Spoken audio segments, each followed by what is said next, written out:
اللہ نے میرے نبی کو کیسا بنایا؟ ایک بدو عورت ہے، ان پڑھ عورت ہے، ام معبد الخزاعیہ، وہ میرے نبی کا حلیہ بتاتی ہے. آپ کو ترجمہ کر کے سناؤں گا، لیکن آپ الفاظ کا ردم اور الفاظ میں میوزک وہ آپ سب محسوس کریں گے.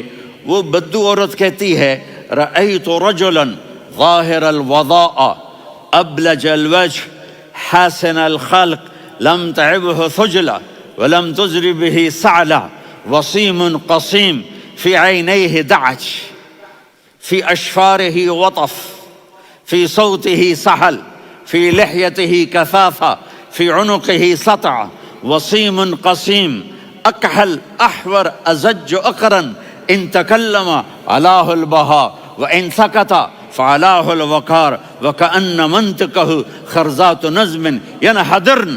اللہ، پتہ چلا کہ الفاظ کا ردم. وہ کوئی بولو تو صحیح، کیا ردم ہے. اب ترجمہ سنو. وہ کہتی ہے اپنے خامد کو کہ ابو معبد، ایک شخص آیا تھا، مجھے یوں لگا جیسے 14ویں کا چاند کپڑے پہن کے زمین پہ اتر آیا ہو. سبحان اللہ، کیا انتہائی خوبصورت، انتہائی حسین و جمیل، پیٹ نکلوا نہیں کہ بدصورت ہو جائے. کہا اتنا خوبصورت تھا کہ سر سے پاؤں تک حسن اس کا غلام تھا، خوبصورتی اس کی باندھی تھی، اور میں جدھر سے دیکھتی تھی مجھے حسن ہی حسن نظر آتا تھا، اور جب میں اس کے چہرے پر دیکھتی تو میری آنکھ نہیں بھرتی تھی، میرا جی چاہتا تھا میں دیکھتی جاؤں دیکھتی جاؤں دیکھتی جاؤں، میرا دل نہیں بھرتا تھا. کون؟ وسیم. وسیم اسے کہتے ہیں جس کو دیکھنے سے دل نہ بھرے. قسیم، جدھر سے دیکھو حسن ہو، اسے کہتے ہیں قسیم، کہ اس کی آنکھیں بڑی موٹی. احور، ادعج، اشکل، انجل، ابرج، اہدب، یہ سب میرے نبی کی آنکھوں کی تعریف ہے. ان 5-6 الفاظ کا ایک مطلب ہے کہ اللہ نے کائنات میں ایسی حسین آنکھ کسی کی بنائی نہیں تھی. حسن و جمال آنکھوں میں، اور پلکیں بڑی لمبی. یہ عورتیں یہاں نکلی لگا لیتی ہیں نا لمبا کرنے کے لیے، تو میرے نبی کے قدرتی یہ بال لمبے تھے حسن کو بڑھانے کے لیے. داڑھی بڑی خوبصورت تھی. زبان میں، آواز میں جادو تھا، آواز میں کشش تھی، آواز میں ایک ایسا دل کھنچتا تھا. گردن لمبی تھی، سر سے پاؤں تک حسن و جمال تھا. جب وہ بولتے تھے نور چھا جاتا تھا، جب وہ خاموش ہوتے تھے وقار چھا جاتا تھا. اور سوا البطن والصدر، سینہ اور پیٹ برابر.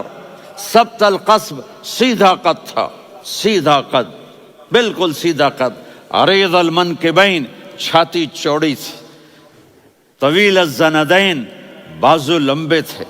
رحب الراحہ، یہ ہتھیلی بڑی چوڑی تھی. چوڑی ہتھیلی سخاوت کی نشانی ہوتی ہے. رحبر. مسیح القدمین، پاؤں اتنے نرم تھے لگتا تھا اس پر تیل لگا ہوا ہے، اور پانی اس سے یوں نیچے چلا جاتا تھا. اور یمشی تکفین، کندھے جھکا کے چلتے تھے. اللہ اکبر. یہاں 4 آدمی سلام کریں تو آدمی یوں ہو جاتا ہے، اور میرے نبی کو فرشتے سلام کر رہے ہیں اور آپ یوں چلتے تھے، ایسے ایسے چلتے تھے، تھوڑے سے کندھے جھکا کے چلتے تھے. ایسے آپ کبھی نہیں چلے. جو دیکھنے میں ایسا حسین ہو اس سے پیار کیوں نہ کیا جائے. خاندان اونچا ہو تو آدمی اس کی قدر اور عظمت کرتا ہے. میرے نبی کا خاندان کیا ہے؟ میرے نبی نے فرمایا اللہ نے آدم کی ساری اولاد سے عرب کو چنا، عرب کی ساری اولاد سے مضر کو چنا، مضر کی ساری اولاد سے قریش کو چنا، قریش کی ساری اولاد سے ہاشم کو چنا، اور ہاشم کی ساری اولاد سے اللہ نے مجھے چنا.